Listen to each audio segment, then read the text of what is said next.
Hey everyone, my name is Braden Shampton. My presentation is on groupthink theory.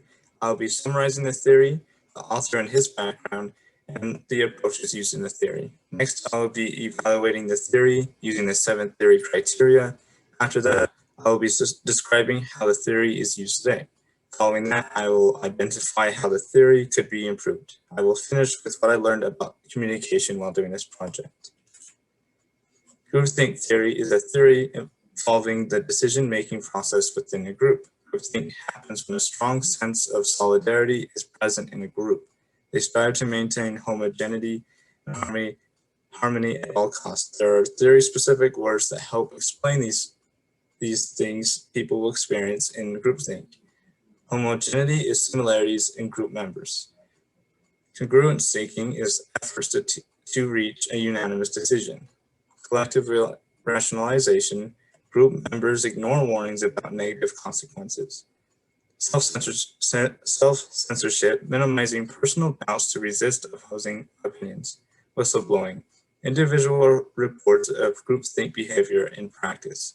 The theory explains why a group of perceived smart individuals can make very bad decisions in a group setting, also known as collective rationalization.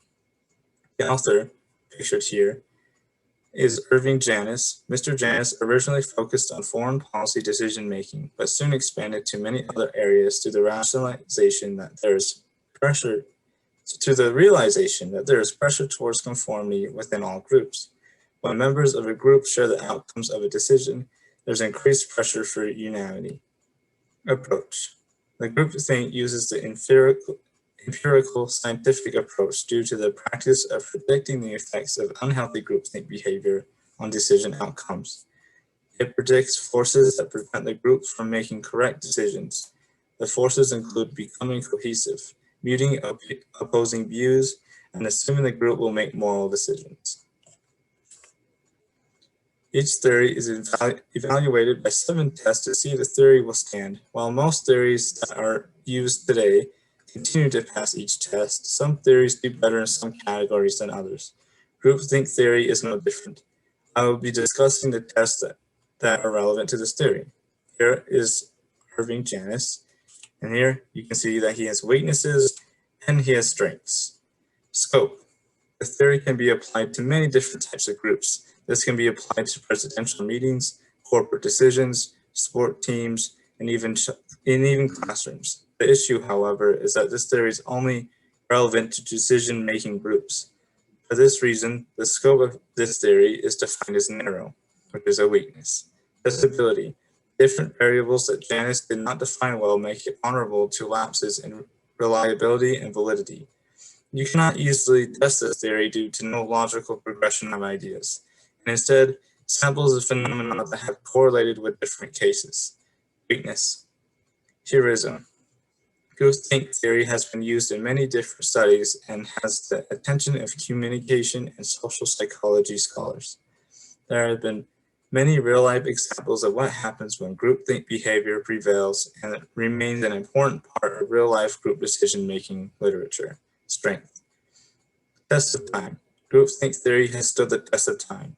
Real-life examples of groupthink theory continue to happen, and chances of future instances remain high. Understanding how groupthink theory works can help people reduce the frequency and size of groupthink instances. Strength. Logical consistency. Logical arrangement of groupthink theory relies heavily on instances that can happen and are not always expected to happen. The results of groupthink and the ways to avoid it do remain consistent. Strength.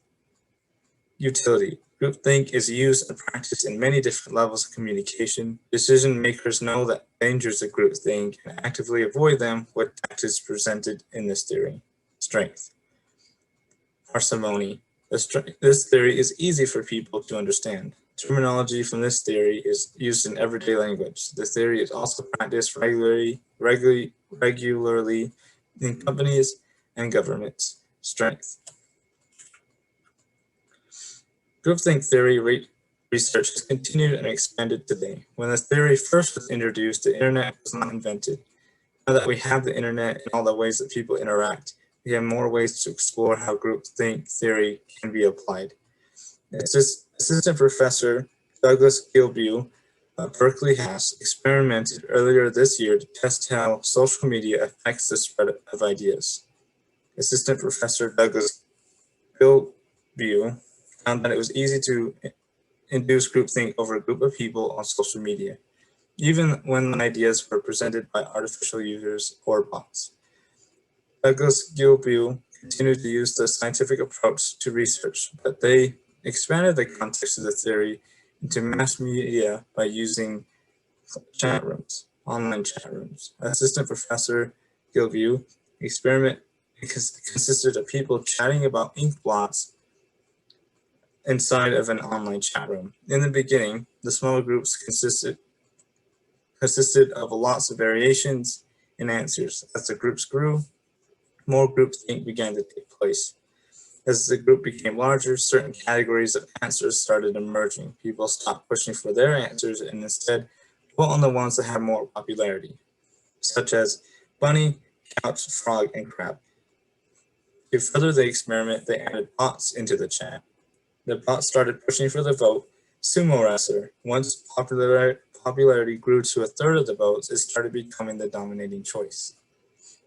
So you can see here, I have an example of an ink blot, a chat bot, and a graph. As you can see, 30% of the votes would leave little room for any of these others to get past. Groupthink theory can be used to improve communication overall. Knowledge of the theory can help people seek out and know the dangers of following the perceived harmony of the group, preventing groupthink from taking place in the first place. Groupthink theory can be improved. Originally, the theory is based to work around 3 to 15 people in decision-making groups. I would like to expand research with more intensive groups, such as mass media, including more online research. I would also want to see what research can be done for groupthink theory with one-on-one conversations or an interview setting. I want to explore how relationship status between participants affects groupthink. I would also expand on how groupthink theory can affect groups with other purposes other than decision-making, like group lectures, speakers, or religious settings.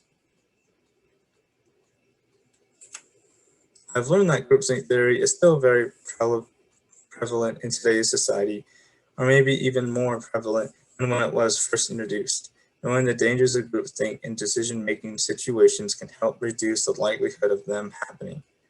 There are many traps in thinking involved in groupthink theory that can be eliminated and managed to make better decisions. I learned that it is best to listen and understand others' point of view and speak up when I have an opinion. Thank you for listening to my presentation.